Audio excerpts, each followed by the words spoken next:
is maybe a goodwill letter, depending on what type of account you have.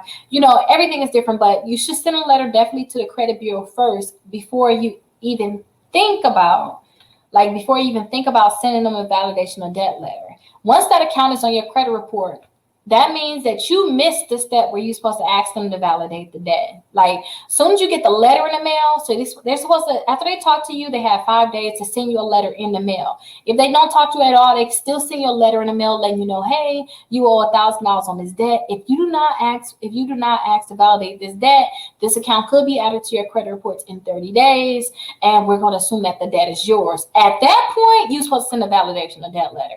Like, at that point, you're supposed to send a validation of debt letter. After that time has passed, the account is added to your credit reports, then you need to first send a letter to the credit bureaus. And after you send a letter to the credit bureaus, there's a special type of HIPAA letter that I send for medical collections. I used to have plenty of medical collections on my credit reports, y'all. And don't ask me why, because I had insurance.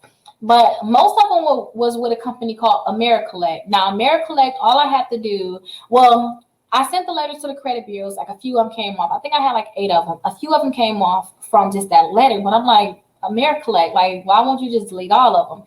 I just realized they're just different. So what I did was I sent the letter directly to the company.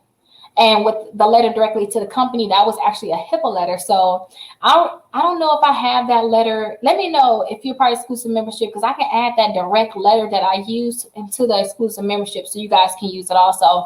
But just send that letter to the credit bureaus, and you'll send a copy of that same letter too. You'll send a copy of that letter to the company. So you send it to the credit bureaus, you send it to the company. But remember, this is after your first round of letters. But that's what you're going to do to try to get that medical collection deleted. And don't forget to, don't be shy with doing like CFPB complaints or like the Better Business Bureau complaints. And I don't know how long you've been working on this account, but I always tell people, like, seriously, y'all, we need to dispute accounts until it's over, like until they remove it. I don't care if it takes you a year sometimes.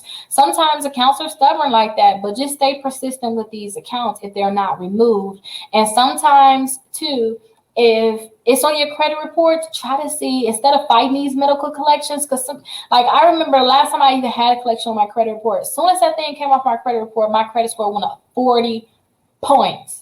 40. So it's like, instead of fighting a collection, sometimes after like 6 months that went by, or maybe even like, depending on what you're trying to do, you're trying to buy a house, like after like 3 months, you send round 1 letter, it don't get deleted. And this is after I sent you the letter.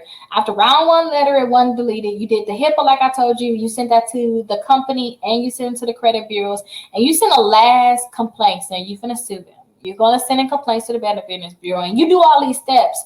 If it's not removed at that time, and they, at this time too, the second letter, they should send you back some proof. They should send you back some proof. If they send you all the valid proof, and if they're not really violating any HIPAA like that, I suggest you guys really settle that collection out, especially if you know that collection is yours, because even if you get that account removed from your credit report, they're going to sell it to another company that's going to put it on your credit report. So now it's not with AmeriCollect, but now it's with Portfolio Recovery. Now it's with a whole different company. And like I told you guys, like Portfolio Recovery, if you guys have like accounts like that or middling on your credit reports, if you guys pay them, they're going to automatically remove from your credit reports. And then they even let you settle at 50%. And I had a debt with Portfolio Recovery, and they let me settle it at 50%.